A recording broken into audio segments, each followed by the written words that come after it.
It was just another quiet Friday night. The rain had stopped. The streets shimmered under the dim glow of the city lights. And Clara sent one final text to her best friend. "I'm almost home." That message, just 4 words, was the last anyone ever heard from her. She never made it to her front door.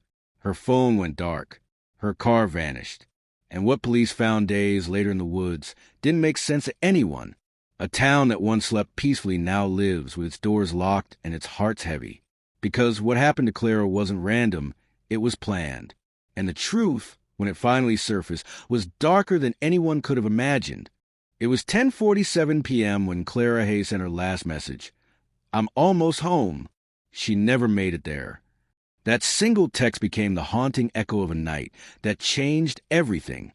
A night so ordinary, so painfully normal, until it wasn't. Clara Hayes was 26, bright, ambitious, and kind in ways that made people feel lighter just by being around her. She worked as a graphic designer in downtown Portland, a small but lively city where everyone knew everyone, or at least thought they did. Every day, Clara would leave her apartment at 8 a.m., coffee in one hand, her sketchbook in the other. She was the kind of person who believed in simple happiness. Morning light, rainy streets, and long walks with her golden retriever, Milo. But on the night of September 14th, something felt off. She had gone out to dinner with her best friend, Rachel.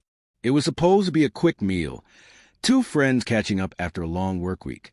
They laughed over pasta, talked about Rachel's upcoming wedding, and scrolled through memes like they always did. The restaurant CCTV shows them smiling, talking, and then, at exactly 10:32 p.m., Clara waving goodbye and heading toward her car. Nothing unusual, nothing strange. The drive home was just 12 minutes. She knew the roads like the back of her hand. She'd driven that route hundreds of times before. But somewhere between that restaurant parking lot and her apartment's front gate, Clara disappeared. No one saw her car pull in. No one heard a sound.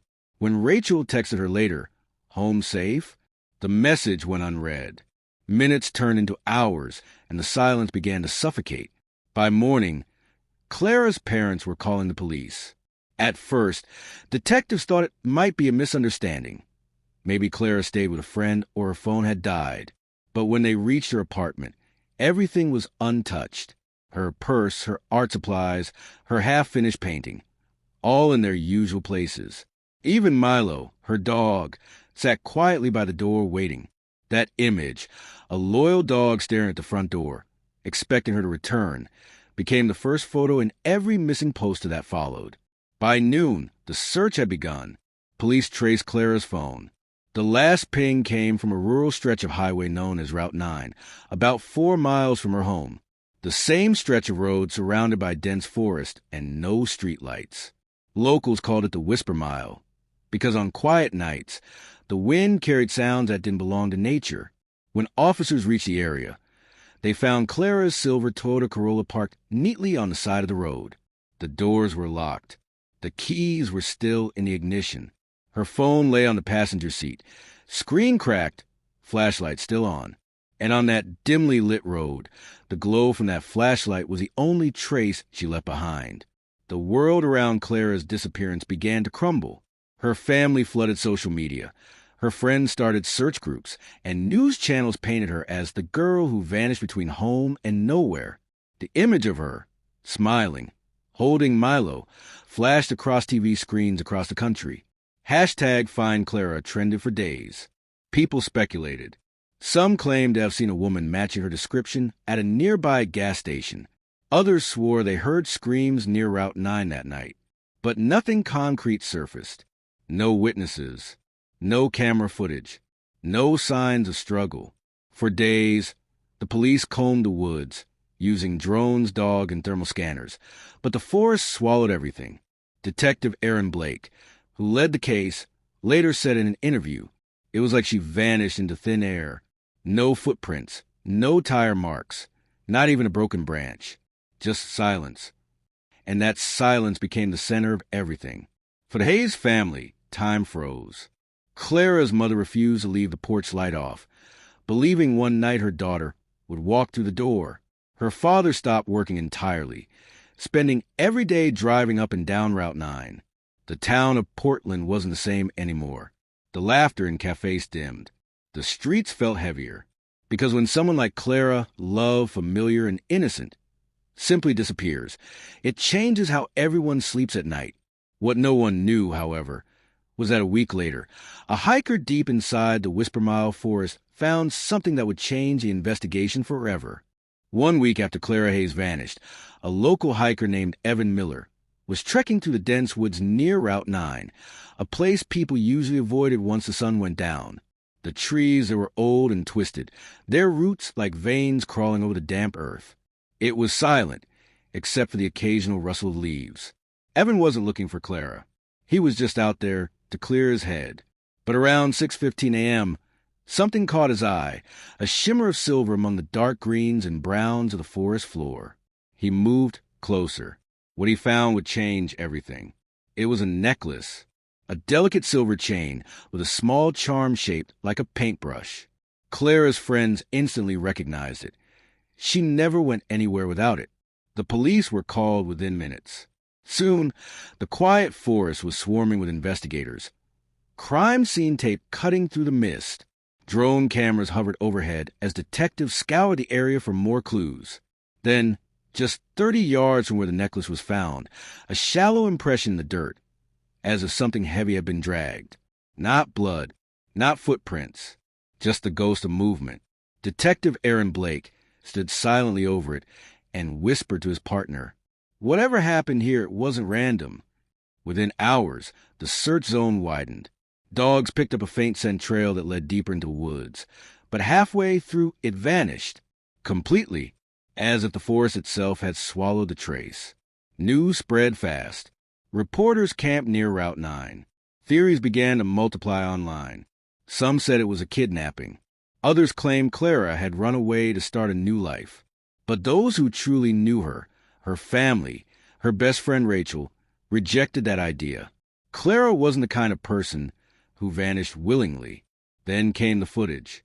A nearby gas station, about 3 miles from the last phone signal, released surveillance video from the night Clara disappeared. The grainy black and white clip showed Clara's car passing by around 10:41 p.m., just minutes before her last text. She was alone in the car, but seconds later, the camera caught something else. A second vehicle followed. Dark, window tinted, no plates visible. Detectives slowed the footage frame by frame. At one point, the brake lights of the second vehicle flashed twice, like a signal. Then both cars disappeared into the darkness. Investigators traced a model, possibly a dark SUV, mid-2010s make, but there were no registration matches in the area. Whoever was behind that wheel didn't want to be found. Days turned into weeks, and the small town of Portland began to drown in rumors. Someone claimed they saw a car parked near the old quarry 2 nights after Clara vanished. Another said they heard a woman cry in the woods. The police followed every lead, but nothing held. Then, on October 2nd, nearly 3 weeks after her disappearance, something strange happened. Rachel received a message from Clara's number. It was a single text. "I'm safe. Please stop looking." The message sent chills down everyone's spine. The timestamp was 3:14 a.m. from a cell tower nearly 60 miles away. Detective Blake immediately ordered a digital trace, but it led nowhere. The SIM card had been removed minutes after the message was sent. Was it Clara, or someone pretending to be her? The words didn't sound like her, short, cold, distant. Rachel was sure of it. As the investigation deepened, the detectives uncovered something Clara had never told anyone. 2 weeks before her disappearance, she had filed a complaint about a man who had been following her near her workplace. She described him as quiet, tall, always standing across the street, never saying a word. But no arrest was ever made. Police retrieved CCTV footage from outside her office building, and there he was, a man in a dark jacket, baseball cap pulled low, standing motionless for hours at a time, every day for a week, watching. When investigators tried to identify him, they found nothing. No records, no name. The face was always blurred or obscured, like a shadow. And then came the breakthrough. On October 9th, a hunter in the northern part of the forest stumbled upon something wrapped in old canvas, a set of car keys with faint H engraved on the metal ring, the same initials as Clara Hayes. Next to it, buried under leaves, lay a torn piece of fabric. Forensic testing confirmed it was from the same dress Clara wore the night she disappeared. Detective Blake called it the most haunting discovery of his career. Still, there was no body, no confirmation of life or death. Every clue led deeper into the maze. In one of his later interviews, Blake said, "It felt like chasing a ghost. Every time we got close, the trail dissolved, like someone knew exactly how to stay one step ahead." And maybe someone did, because just a few miles north, security footage from a toll booth captured that same dark SUV again, driving past at 4:03 a.m. the same night the message was sent from Clara's phone. License plate still missing. But this time there was something new.